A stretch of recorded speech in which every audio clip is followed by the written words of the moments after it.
The same hearing, you claimed you were not familiar with Stu Peters, an anti-Semitic Holocaust denier, despite the fact that you appeared on Mr. Peters' podcast 8 separate times. 8 times, and you claimed not to recall. Mr. Patel, my second question is, should we worry more about your memory or your veracity? We should worry more about your lack of candor. You're accusing me of committing perjury. Tell the American people how I broke the law and committed a felony. Have the audacity to actually put the facts forward instead of lying for political banter so you can have a 20-second donation hit. The answer is both.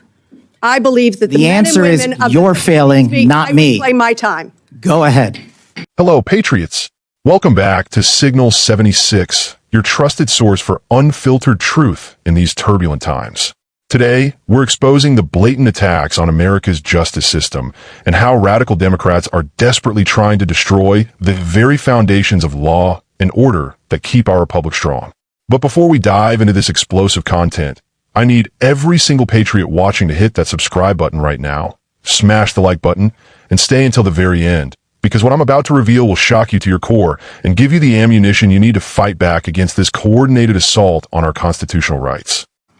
Thank you, Chairman Rogers, Ranking Member Meng, Chairman Cole, Ranking Member DeLauro. And thank you, Mr. Patel, for your testimony and for being here today. I've been looking at the President's 120-word FBI budget request, the so-called skinny, I'll call it Ozempic request, that states that, quote, the undoing of the weaponization of the FBI is one of the administration's top priorities. The weaponization of the FBI is something that deeply concerns me. It should concern all of us. And yet, since taking office, President Trump has been on a revenge tour. He has targeted individuals, universities, law firms, with executive orders to cut them out or to make them come under his will.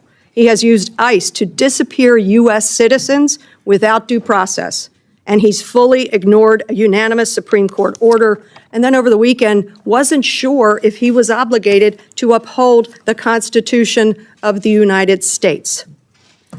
In your book, your recent book, Government Gangsters, you include an appendix with a list of names that people have referred to as an enemies list. Now, I know you will claim it's just an appendix, not an enemies list. So let's focus on how the president sees it, on what the president calls it. And you proudly display his quote on the front cover of your book. The president calls this a brilliant roadmap, a blueprint. And I have not even raised your storied children's book, The Plot Against the King. It concerns me how many people from this blueprint have been targeted with executive orders and FBI investigations.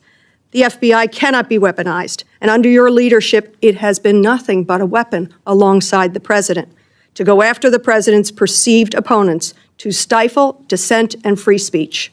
A few weeks ago, as we saw through a social media post that you quickly deleted, the FBI arrested a judge in Wisconsin for correctly asking ICE officials if they had a judicial warrant instead of an administrative warrant, which they did not have. Despite this judge following the law, on the morning of April the 25th, the FBI arrested the judge in an escalation of the weaponization of the FBI under your leadership. Let me be clear. A functioning democracy does not lock up judges. I am gravely concerned about the utter lack of independence of the FBI and its weaponization under your leadership. I am concerned that the president is using this book, your book, as a blueprint, as he has said. It's a blueprint for revenge. And I am concerned that your eagerness, a childlike giddiness to carry out the president's revenge tour, you've shown yourself to be unserious in your statements before you were sworn in and some after. You've shown yourself unfit to lead this important agency. I was an impeachment manager for President Trump's second impeachment. It was a sad, solemn duty. And so I wanted to ask you about that. Mr. Patel, as you and the president continue to weaponize and investigate his perceived enemies, as you follow this blueprint, when can I, a former impeachment manager, expect the FBI at my door? Ma'am, you want to know who was targeted by a weaponized FBI? Me. You want to know how and why? Well, you want to know what I'm doing to fix it? Let me move on. Well, you should read the topics. book because there's no enemies list on that book. So there are people that violated their constitutional obligations and their duties to the American people. That's good. You And they gave were them rightly process. called out. I'm And you changing should topics. give that book to every one of your constituents so they can read about it. I won't be doing that. That's their loss. During your Senate confirmation hearings, you repeatedly denied having any involvement as a private citizen in the firing of FBI officials who engaged in the prosecution against January 6 insurrectionists, the violent rioters who beat and killed Capitol police officers, and whom you referred to as political prisoners. Since then, multiple whistleblowers have come forward, and we know that you likely committed perjury. At the same hearing, you claimed you were not familiar with Stu Peters, an anti-Semitic Holocaust denier, despite the fact that you appeared on Mr. Peters' podcast 8 separate times. 8 times. And you claimed not to recall. Mr. Patel, my second question is, should we worry more about your memory or your veracity? We should worry more about your lack of candor. You're accusing me of committing perjury. Tell the American people how I broke the law and committed a felony. Have the audacity to actually put the facts forward instead of lying for political banter so you can have a 20-second donation hit. The answer is both. I believe that the answer is you're failing, not me. I play my time. Go ahead.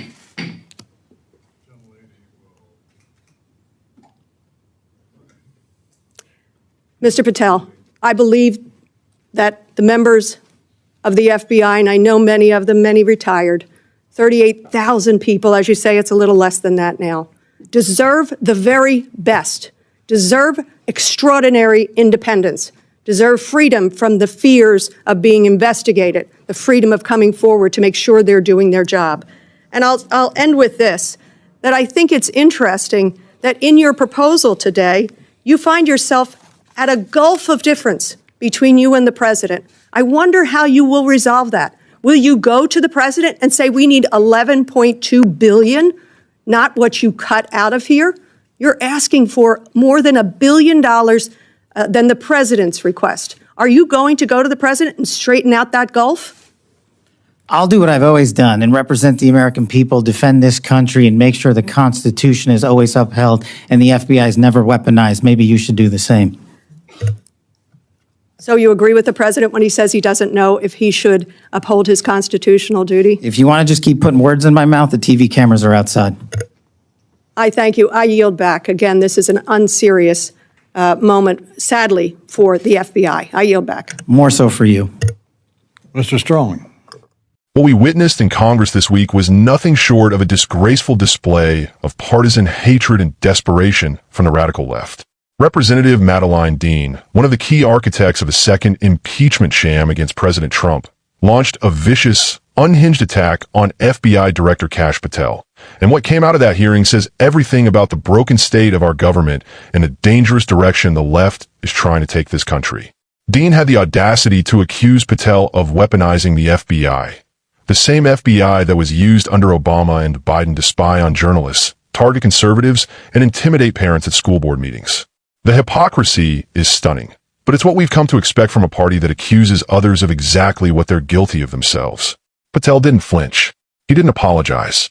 He stood his ground and reminded everyone in that hearing, and every American watching, that he was actually a victim of the weaponized FBI.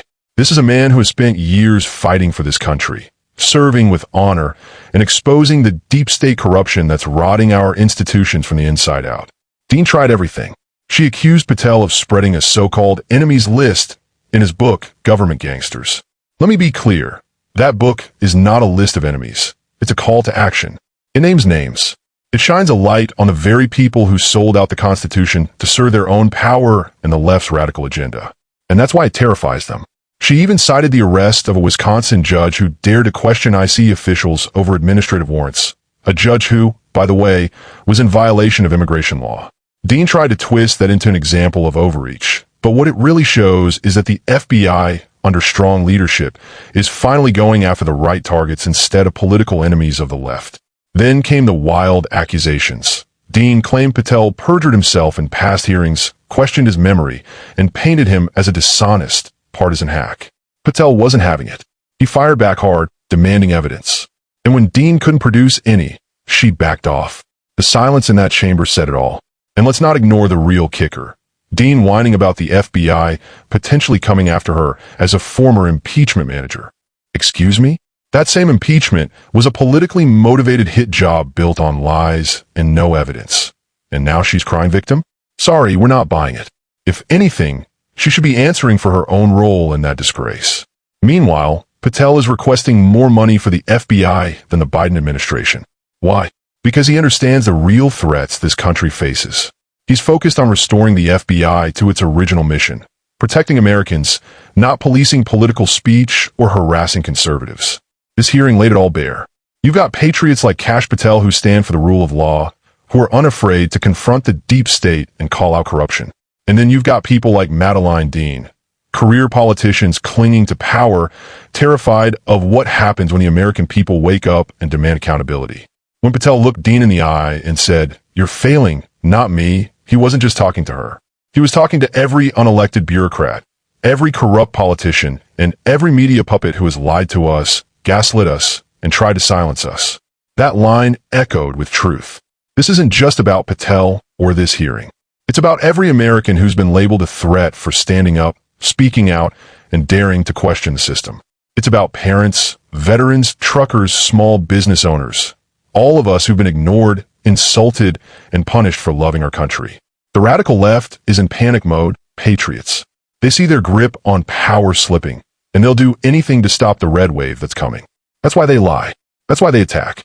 That's why they smear patriots like Patel who threaten their narrative. But here's the good news. They're losing. Americans are waking up. They're seeing through the lies. They're standing up in record numbers, at school boards, at town halls, at the ballot box. And they're supporting fighters who refuse to back down. So what can you do right now? White heavy checkmark subscribe to Signal 76 for more unfiltered and censored truth. White heavy checkmark hit the notification bell so you never miss an update. White heavy checkmark like this video to help it reach more patriots. White heavy checkmark comment below. Are you with Kash Patel or with the radical left? Let your voice be heard. White heavy checkmark share this video with your friends and family. Spread the truth. Spread the fire. We are not powerless. We are not voiceless. And we are certainly not going to let the radical left rewrite history or silence our movement. With patriots like Kash Patel leading the charge, we're going to take our country back, restore integrity to our institutions, and ensure that America remains the land of the free and the home of the brave. This is Signal 76, and we'll be here every step of the way, bringing you the truth they want to bury, the facts they want to erase, and the fire they'll never extinguish. Stay strong, stay informed, and never stop fighting for America. I'll see you in the next video. Until then, God bless you, and God bless the United States of America.